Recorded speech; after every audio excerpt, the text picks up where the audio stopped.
Citizens, it's that time. You are officially in the Alert Zone. Welcome to the Alert Zone TV. I'm Uncle James. Sorry about that. I'm chewing. How rude of me. Eating a Pop-Tart.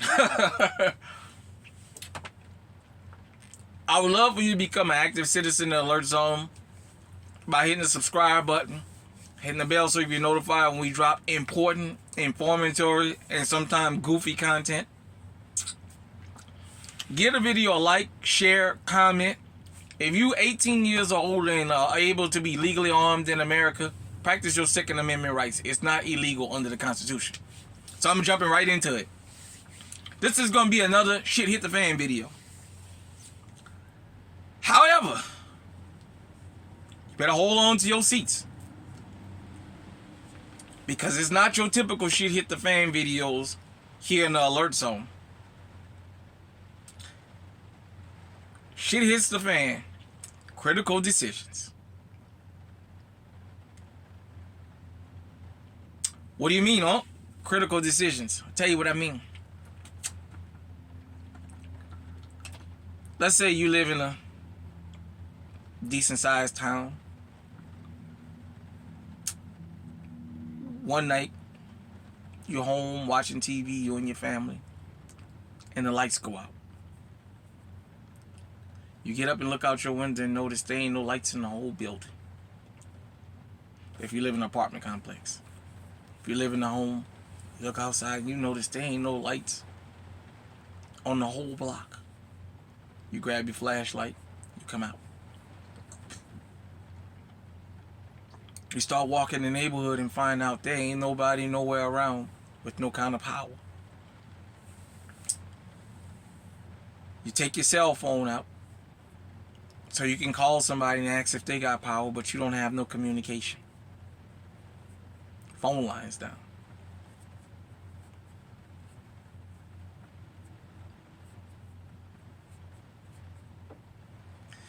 You finally get somewhere where word of mouth starts traveling. Somebody done blew up the power grid.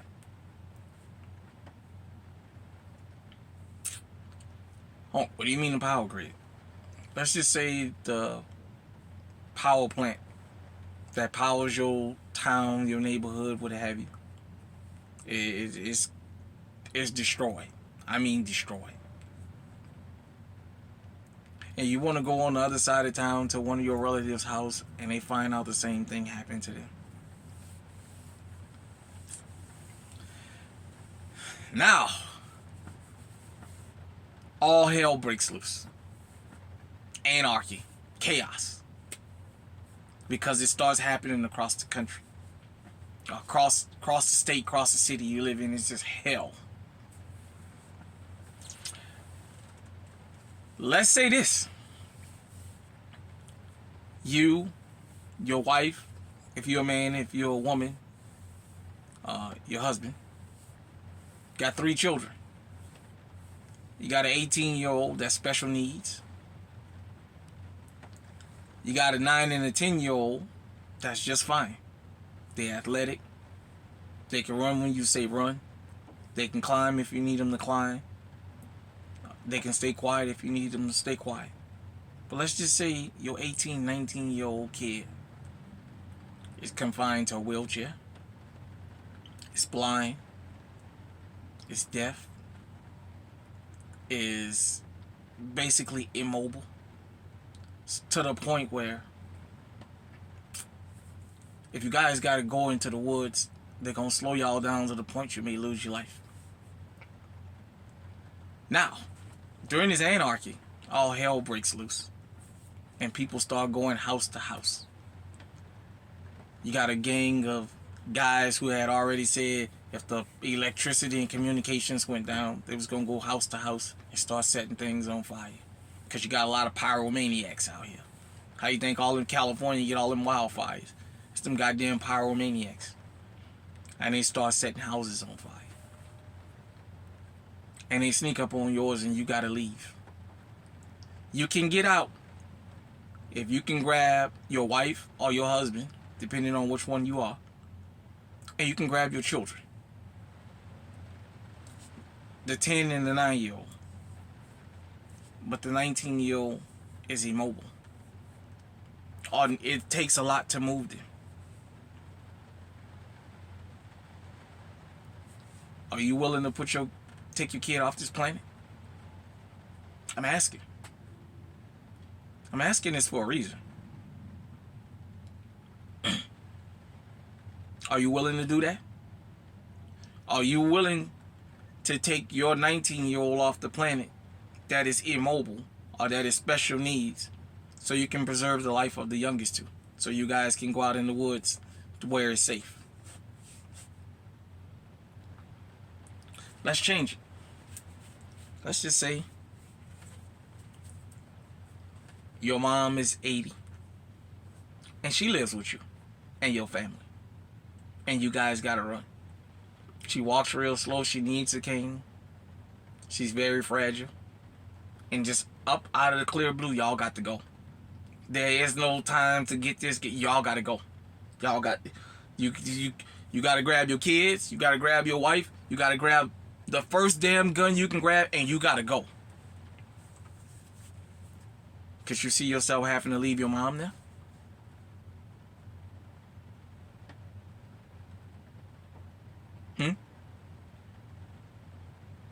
Could you see that? See, we think about when shit hit the fan. We think about firearms that we need. But we don't think about the other things in real life that we need when shit hit the fan. See, in the movie Rosewood, when the mob showed up to burn the town down, if you guys remember, the women and the children went into the swamp. But that was a movie. All those women and children were normal functioning. It's not like that in the real world. If the mob showed up and you had to run, guess what? Your mom, you got to push in a wheelchair. How you going to push a wheelchair through the woods? But at the same time, how can you see yourself in your mind having to take your mom out before the mob get to her? Or having to leave her and hopefully they take her as a prisoner of war because you got to go. And remember, I'm asking you this while you have young children. Could you do that? Is that something you ever thought about? What about your son or your daughter that's special needs that you had to leave? What if your wife is on dialysis and she just got an illness that she got to be confined to the bed?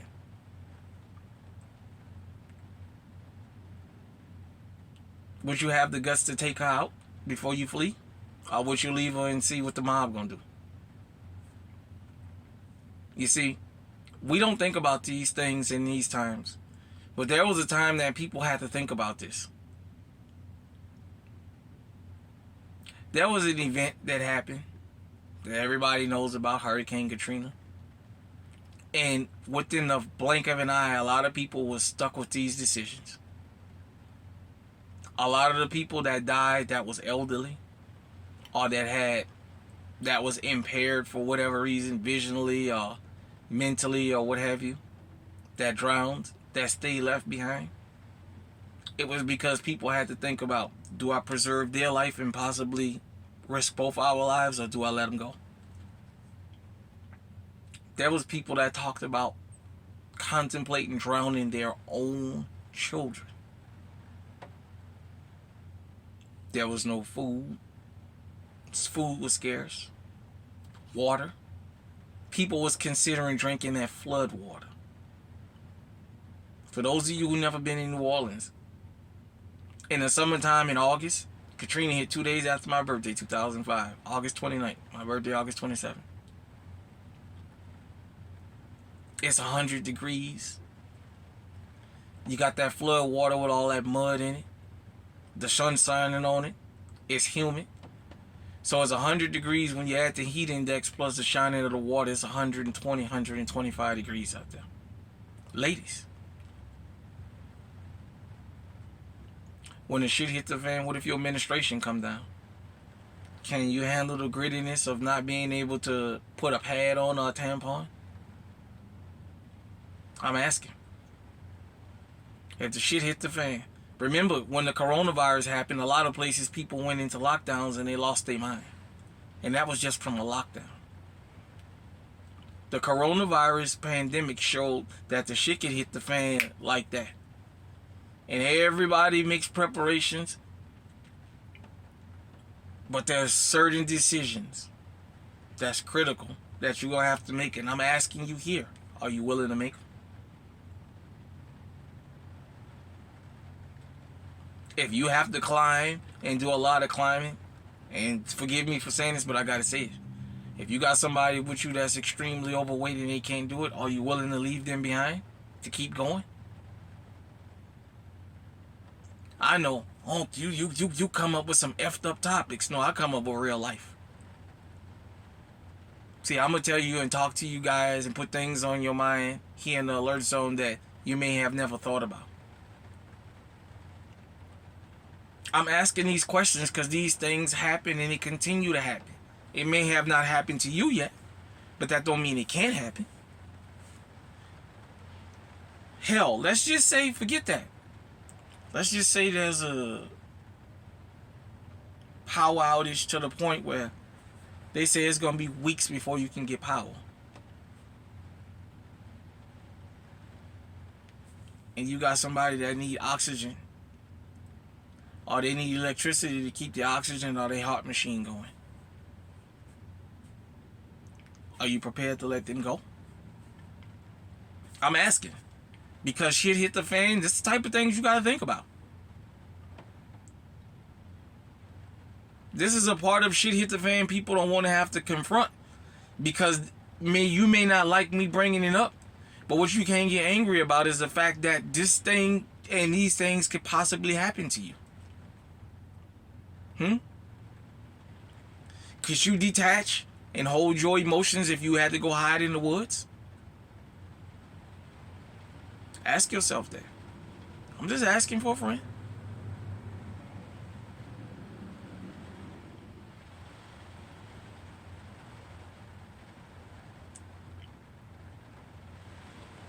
I know it took a long pause. I'm just asking because these are the things when shit hits the fan. Understand something. With all these power grid attacks that's been going on, guess what? If all hell breaks loose, the first thing that's going to go down is the communications and the electricity. Those electric workers that you want to go out there and fix their electricity, guess what? They got families at home. Protecting their family is going to be more important than going to get the lights going. If you got generators, you just became target number one now. When we had a tornado back in 2018, we had a teenage boy that had a grown man in Marshalltown taking him around stealing people generators. Stealing them and reselling them. And they got caught. When a disaster hits, there's always somebody looking to take advantage. Your shit hit the fan firearms. Do you have them strategically placed so if you got to grab and go, you can? Your shit hit the fan firearms. The people you have to flee with, are they proficient with firearms? Do they know what they're doing? Could you have somebody with you and hand them a firearm and they can help defend y'all? Or do you have a bunch of people with you that when you hand them a firearm, they don't know what to do? They'll fuck around and shoot themselves. I'm asking all this because this stuff is possible. For people that's in these war-torn countries right now, they have to think about it. When hell breaks loose. This is my dad that's 75 years old. He's real frail. But I can't run and keep him. These guys got rocket-propelled grenades. They got assault weapons. It's been said already that they killing everything and everybody they come across. I got to preserve my family's life. I got to leave my dad here. In the back of your mind, do you want to take him off this planet? Or do you want to leave him to be possibly tortured before he die? I'm asking. But especially for people that special needs. If you have to go into hiding, and forgive me for doing this, but if you got a child that's Can you, in your mind, fathom the fact you may have to put that person down? Because if you guys go into hiding, it can give your position away.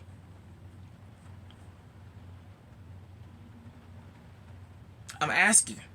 Because if the stuff hit the fan, a lot of us as Americans don't think this kind of stuff through, but this could easily happen to you. It happened during the people with Hurricane Katrina. They never thought that they was going to have to make these decisions in an American city, and it happened. If you live in Tornado Alley, one minute you got a house, the next minute the whole town is leveled. What do? We're going to go to a shelter, but where? The fucking town is leveled. There's nothing here. They got a less of a warning than the rest of us in Tornado Alley when your house is destroyed by a tornado. I'm asking me personally, in the alert zone for you to think about these things. Put a contingency plan together. Explain to your family, your immediate family, that if the shit hit the fan and you got to flee with, explain to them, this is the way it's going to have to be. But you're going to have to also let yourself know. Because you may be a person, it may happen when you get old and decrepit. You may get old where you can't move around. I'm sorry about the word decrepit, but you may get old where you get immobile. And they may have to make that choice about you. My children may have to say, hey man, my dad is already 80 years old. We're going to have to run, jump, hop, and skip, and he can barely move. I'm going to have to take him out here, because we can't risk him getting the rest of us killed. Are you really, really willing to accept that? Like I said, I know when we talk about shit hit the fan in the 2A community, we always talk about the firearms you need and supplies. But let's think about the human carnage, because there's going to be carnage. You know what? You may have to participate in that carnage to keep the rest of y'all alive. If having your special needs kid is going to take the life of your younger kids, are you willing to say, hey, look, we got to run. You ain't going to be able to keep up. I know this for a fact. I'm not going to be able to keep up with you, especially depending on where you live. I'm going to have to let you go. In Louisiana, you know, we got swamps everywhere. When the waters rise, the alligators come. We got wild hogs everywhere. We got poisonous snakes everywhere. In Iowa, we got the relenting cold, the freezing cold, bitterly cold. Minus 70, minus 80 degrees sometimes. Out in California, right now as I'm speaking, you got people buried in their house by snow. Cut off from the rest of the world. People can't even get up there to them. You got people facing their houses getting flushed by the amount of rain that's coming down. I'm here in Indiana right now. I won't give up my location where, but I'm here in Indiana and it's pouring down rain. It's been raining since I left St. Louis, Missouri this morning. It's pouring down raining right now. The wind is blowing and everything. I'm just asking you. For shit hits the fan, critical choices. Have you ever thought about having to make those choices? If you're a step parent, I know this is going to really get under some skins, but if you're a step parent that has kids with special needs in your home, are you willing to put them down over the advice of the biological parent? Are you willing to say, hey, in order to preserve our life, we're going to have to let them go? And you willing to suffer the consequences for it? I know that might be a stinger. I'm just asking. Your newborn baby. Are you willing to have to leave your newborn baby and flee if your baby's special needs? If your baby ain't gonna make it anyway? Could you see yourself taking your baby out of this world because the shit didn't hit the fan and you got to go? And don't say that it can't happen. Don't ever say that it can't happen. I'm 43 years old. When I was a kid, we always heard one thing about hurricanes in Louisiana, especially New Orleans. If the eye of a hurricane ever came up straight up the Mississippi, New Orleans would become the city of Atlantis. And it almost did. I ain't gonna get into all the logistics about how everything happened, but I'm just saying, we was always told, if an eye of a hurricane, a big one, ever came straight up the Mississippi, New Orleans was gonna become the city of Atlantis. Probably to never rise again. And just like that, people had to make life-threatening, changing decisions. People had to think about the elderly people that they remember from their neighborhood. How they had to break windows to get out of their houses and leave people and let them drown. How they know this person wasn't going to make it. So, for some of them, they ended their lives. For some of them, as they seen them waning, they just put sheets and blankets over them and left them in their wheelchairs or whatever and said, rest on, we got to keep moving. People walking with no shoes for days. Blisters and sores on their feet. Bleeding. In the heat. Don't think this can't happen to you. Anywhere in the world this can happen. But ask yourself, are you ready to make those critical decisions? And if so, can you really live with the results? Till next time, stay safe, stay on high alert. Comment down and let me know.